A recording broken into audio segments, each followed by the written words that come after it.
ചാലിശ്ശേരിയിൽ കുഞ്ഞുങ്ങളെ അംഗനവാടിയിലേക്ക് അയക്കല്ലെന്ന് രക്ഷിതാക്കളോട് അപേക്ഷിച്ച് അംഗൻവാടി അധ്യാപിക രമാദേവി ടീച്ചർ. ചാലിശ്ശേരിയിൽ അപകടാവസ്ഥയിൽ ജീർണിച്ച കെട്ടിടം പൊളിച്ചു മാറ്റിയില്ല. കുട്ടികളോട് അംഗനവാടിയിലേക്ക് വരല്ലേ എന്ന് അപേക്ഷിക്കുന്ന അംഗനവാടി അധ്യാപിക രമ ടീച്ചറുടെ ശബ്ദ സന്ദേശം പുറത്ത്. പെരുമണ്ണൂർ GLP സ്കൂളിനടുത്ത് സ്ഥിതി ചെയ്യുന്ന പഴയ അംഗനവാടി കെട്ടിടമാണ് പിഞ്ചു കുട്ടികൾക്ക് അപകട ഭീഷണിയായി നിലകൊള്ളുന്നത്.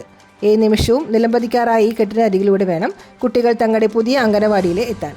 കെട്ടിടം പൊളിക്കാൻ നിരവധി തവണ പഞ്ചായത്തിൽ പരാതി നൽകിയിട്ടും ബന്ധപ്പെട്ട അധികൃതർ തിരിഞ്ഞു നോക്കിയിട്ടില്ല.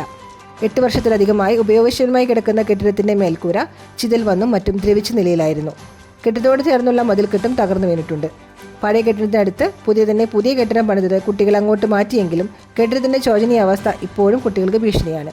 കെട്ടിടം ഇഴജന്തുക്കളുടെ വിഹാര കേന്ദ്രമായിരിക്കുകയാണ് ഇപ്പോൾ. ഇളകിക്കിടക്കുന്ന ഓടുകൾ പലപ്പോഴായി നിലം പതിക്കുന്നതും പതിവായിരുന്നു. ഇതോടെയാണ് അംഗൻവാടി അധ്യാപിക രമാദേവി ടീച്ചർ രക്ഷിതാക്കൾക്ക് ഉൾപ്പെടെയുള്ള വാട്സപ്പ് ഗ്രൂപ്പിൽ കുട്ടികളെ അയക്കല്ലേ എന്ന ശബ്ദ സന്ദേശം അയച്ചത്. വാർഡ് മെമ്പർ ഉൾപ്പെടെയുള്ളവർ നിരവധി തവണ പഞ്ചായത്തിൽ പരാതി നൽകിയിട്ടും നടപടിയൊന്നും ഉണ്ടായിട്ടില്ലെന്നും ശബ്ദ സന്ദേശത്തിലുണ്ട്. ശബ്ദ സന്ദേശം പുറത്തു വന്നതോടെ പ്രദേശത്തെ CPM branch secretary Balan, local committee member Venu Kuruppath, Pradeep, Aneesh, Shuhaib എന്നിവരുടെ നേതൃത്വത്തിലുള്ള പ്രവർത്തകർ എത്തി കെട്ടിടത്തിന്റെ അപകടാവസ്ഥയിലുള്ള ഭാഗങ്ങൾ പൊളിച്ചുമാറ്റി. സംഭവം പറഞ്ഞ് ചാലിശ്ശേരി പഞ്ചായത്ത് പ്രസിഡന്റ് AV സന്ധ്യ, AE ജിഷ, പഞ്ചായത്ത് അംഗങ്ങളായ സരിത വിജയൻ, ഹുസൈൻ പുലയഞ്ഞാൽ എന്നിവരും സ്ഥലത്ത് സന്ദർശനം നടത്തി.